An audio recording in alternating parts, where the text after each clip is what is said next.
मार्गशीर्ष का महीना अपने भारतीय सनातन संस्कृति में जो है वो चल रहा है। और यही मार्गशीर्ष का महीना है जिसकी शुक्ल पक्ष की एकादशी के दिन आज से 5161 साल पहले भगवान कृष्ण ने अर्जुन के निमित्त से समूची मानवता के लिए गीता का उपदेश दिया था। पिछले कुछ वर्षों से गीता की उपदेश स्थली धर्म क्षेत्र कुरुक्षेत्र में गीता जयंती का उत्सव अंतर्राष्ट्रीय स्तर पर लिया जा रहा है।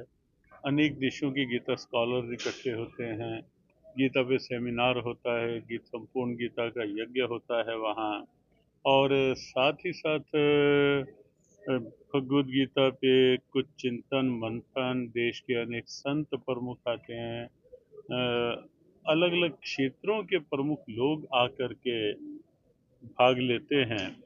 तो एक विराट भाव गीता जयंती उत्सव का बन रहा है।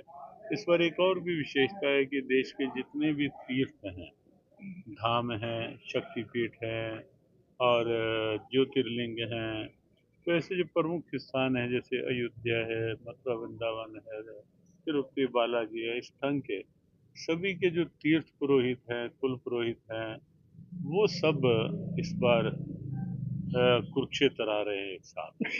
जब हमें लगता है कि वो सब आएंगे, वो सब कुरुक्षेत्र का और गीता का गौरव देखेंगे, तो अपने अपने तीर्थों में जाके उस गौरव को और आगे बढ़ाएंगे, एक सद्भावना बढ़ाएंगे। 18,000 बच्चे एक साथ गीता पाठ करते हैं गीता जयंती के दिन। और पूरे प्रदेश के हजारों हजारों बच्चे ऑनलाइन जुड़ के गीता पाठ करते हैं। उसी के साथ साथ अपना जियो गीता की ओर से भी, जहाँ एक और 4 से 8 दिसंबर तक गीता ज्ञान संस्थानों में एक विराट गीता सत्संग का आयोजन है।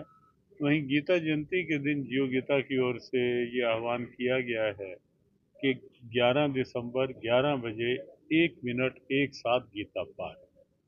पिछले वर्ष भी बड़ी संख्या में देश विदेश से लोग जुड़े थे। इस बार भी वो बड़ा आह्वान किया जा रहा है। शिक्षा क्षेत्र में बच्चे जुड़े, युवा जुड़े, चिकित्सा क्षेत्र में हॉस्पिटल जुड़े, अलग अलग क्षेत्रों में लोग जुड़े, हर जेल में लोग गीता पाठ से जुड़े, बंदी भाई। नेत्रहीन विद्यालयों में ब्रेल लिपि में करवा के गीता जी भेजी गई है। मंदिरों में वो 3 श्लोक भेजे जा रहे हैं कि हर मंदिर में गीता पाठ को गीता जयंती के दिन।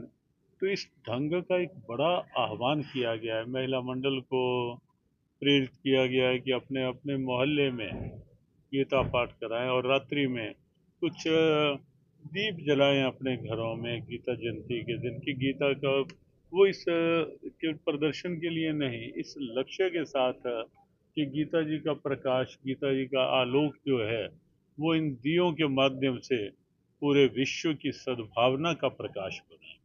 तो इस निमित्त से वो होगा, शोभा यात्राएं होंगी, कई जगह लोग अपने अपने मोहल्ले में मंडलियों में प्रभात फेरियां और शोभा यात्राएं निकालेंगे गीता जी की। तो इस ढंग से कुछ व्यापक आह्वान इस बार गीता जयंती पे करने का विचार बना हुआ है। करनाल में क्या प्रोग्राम?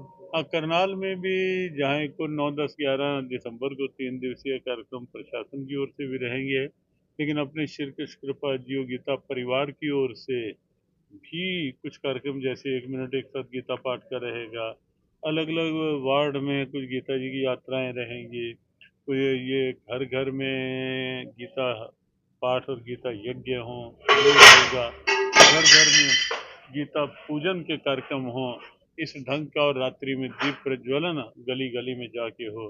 तो ऐसा एक भाव करनाल में हमें लगता है कि व्यापक स्तर पर इस बार रहे। गीता के श्लोक जिंदगी के जो कर्म रहता है उसमें कितने बेहद ज़्यादा ज़रूरी है, क्योंकि आज के समय में सिर्फ एंजाइटी, परेशानी, इन चीज़ों में फंस कर रह गए। हमें लगता है कि आज अपने ही कर्म, जैसे मकड़ी का अपना ही जाल बुना हुआ, उसकी अपनी उलझन बढ़ जाता है। तो इंसान के अपने ही कर्म जो हैं, वो इंसान की अपनी टेंशन, इरिटेशन और स्ट्रेस बनती जा रही है। तो गीता का जब निष्काम कर्मयोग हम साथ लेके कर्म करते हैं, ईगो छोड़ते हैं और कहीं ना कहीं कर्म करते हुए ये आईनेस माइनेस की जो नैरो माइंडेडनेस है ये छोड़ते हैं, मैं मेरा की भाव, और उदार मन से केवल दूसरे को क्या हम दे सकते हैं, उस भाव से कर्म करते हैं, केवल अपनी सुविधा अपने सुख के लिए नहीं, तो वहाँ कर्म फिर तनाव नहीं बनते, सद्भाव बनते हैं। 11 तारीख का है कार्यक्रम। हाँ, 11 तारीख इस बार गीता जयंती संयोग से 11 दिसंबर को है, और 11 दिसंबर के लिए ही हमारा आह्वान है। 11 दिसंबर 11 बजे 1 मिनट एक साथ गीता पाठ। गीता जी के 3 श्लोक, प्रथम श्लोक, लगभग मध्य का श्लोक, 9वें अध्याय का 22वां, और गीता जी का अंतिम श्लोक। स्वामी जी, बांग्लादेश में हिंदुओं पर बहुत अत्याचार हो रहे हैं, उसके बारे में आप क्या सोचते हैं? देखो, वो निरर्थक ये हिंदू समाज को सबसे पहले सोचना होगा कि हम एक बने, हम नेक बने। हमारे 1 मिनट एक साथ गीता पाठ का भी जो थीम टैग लाइन है, जो मुख्य वाक्य है, आह्वान है, वो एक बने नेक बने। नहीं तो ये स्थितियां जो हैं, और निश्चित है कि बांग्लादेश सरकार को चेतना चाहिए, समझना चाहिए। और जिस ढंग से वहाँ हमारे मंदिरों पर आक्रमण हो रहे हैं और हिंदुओं पर अत्याचार हो रहा है, हमें लगता है कि इस समय मानवाधिकार आयोग कहाँ है।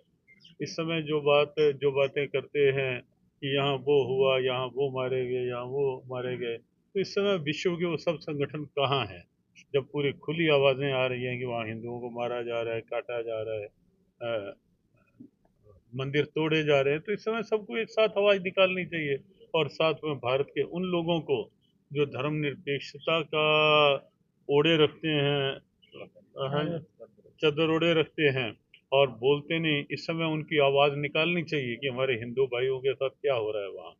तो उनको एक स्वर से इस समय पूरे देश को आवाज निकालनी चाहिए, राजनीति से ऊपर उठकर आवाज निकालनी चाहिए।